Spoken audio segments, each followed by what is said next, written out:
O JC E7 perguntou: Otávio, qual sua visão sobre o BDR, o ETF de Small Caps nos Estados Unidos? Primeiro ponto, né, você tem que sempre considerar que investir em apenas um país pode ser bom, mas não é suficiente. Você sempre precisa de uma alocação global, então nos Estados Unidos com certeza faz sentido investir. Agora, somente investir em small caps, do meu ponto de vista, não faz sentido. O fator tamanho, que é você investir somente em small caps isoladas, historicamente é o que tem a menor significância estatística, portanto faz sentido investir em conjunto com outros fatores. Muitas pessoas perguntam sobre o ETF, por exemplo, IJR ou VB, que nos Estados Unidos investem só em small caps, o primeiro aproximadamente em 600, o segundo aproximadamente em 2.000. No meu ponto de vista, eu não investiria somente nesses fundos. Historicamente, small caps de crescimento, ou seja, aquelas empresas que em geral são muito caras, que crescem muito rapidamente, que expandem rapidamente a sua base de ativos, foram a pior categoria que você pode investir o seu dinheiro. Vale bem mais a pena você focar somente em small caps de valor que utilizem filtros de qualidade. Então eu não investiria somente em small caps nos Estados Unidos, investiria em small caps de valor, certo? Ou com também o fator qualidade em conjunto. Lá na Irlanda é possível investir nesse tipo de fundo através do ETF USSC em dólares, por exemplo, ou até em small caps de valor europeias, tá? Não americanas, mas europeias, com o ZPRX. Lembre-se que se você investe em um determinado fator e uma característica em um país, faz igual sentido você investir da mesma maneira nas outras geografias. Você sempre precisa de uma justificativa para fazer tudo o que você faz na sua carteira. Então, se você quer investir em eventualmente small caps de valor para aumentar a expectativa de retorno, você também encontra o mesmo respaldo, né, a mesma justificativa para fazer isso em outras geografias. E se você não fizer, na prática você vai ter uma carteira relativamente desbalanceada, com maior risco em uma geografia do que nas outras, uma geografia que é mais volátil do que as demais, e isso tende a não fazer muito sentido na sua carteira no longo prazo, perfeito? O De Luca perguntou: tem algum ETF de energia elétrica e gás? Justamente este setor de energia elétrica, gás e também saneamento é o setor que é chamado de utilities no exterior, é chamado de utilidade pública. O ETF mais global que existe desse tipo de ação é o JXI, certo? Ele é da iShares, portanto da BlackRock, que é a maior gestora global, que faz a gestão de mais de 10 trilhões de dólares, tá? Então é 7 vezes o PIB do Brasil, tem uma taxa de administração de 0,43%.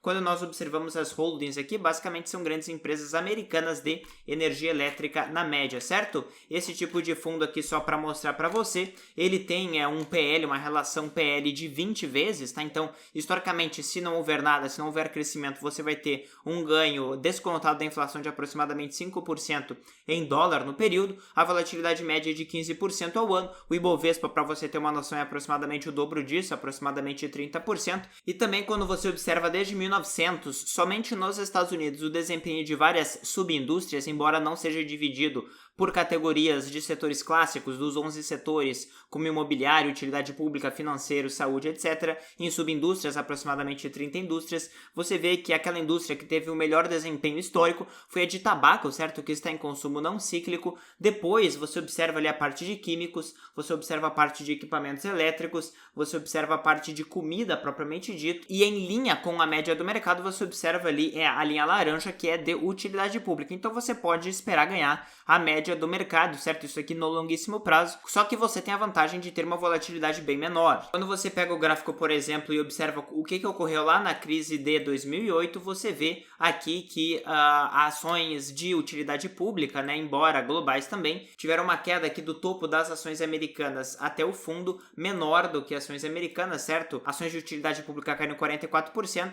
e a média americana caiu 55%. Se você pega do topo da utilidade pública até o fundo, teve uma queda equivalente às ações americanas. Agora, se você pega somente o ETF XLU, por exemplo, que é de utilidade pública de ações americanas, você vê que ele teve uma queda um pouco menor, certo? Um pouco menor do que a média. Existem setores, tá, que são mais resilientes até do que utilidade pública. Vou dar um exemplo para você. Se você pegar o XLP, certo? Que é de consumo não cíclico, que juntamente com o XLV e o XLU é de saúde, consumo não cíclico e utilidade pública, estes três formam a tríade de baixa volatilidade. Então é que você vê que na grande crise, né, na crise de 2008, estes fundos aqui caíram na média aqui, 30%, 25%, enquanto que a média do mercado americano estava caindo 52%. Então, para aquelas pessoas que querem se proteger de maneira geral, faz sentido sim elas terem maior exposição a estes setores. você pode fazer isso também através de fundos de baixa volatilidade, mas se você quiser focar no setor, você pode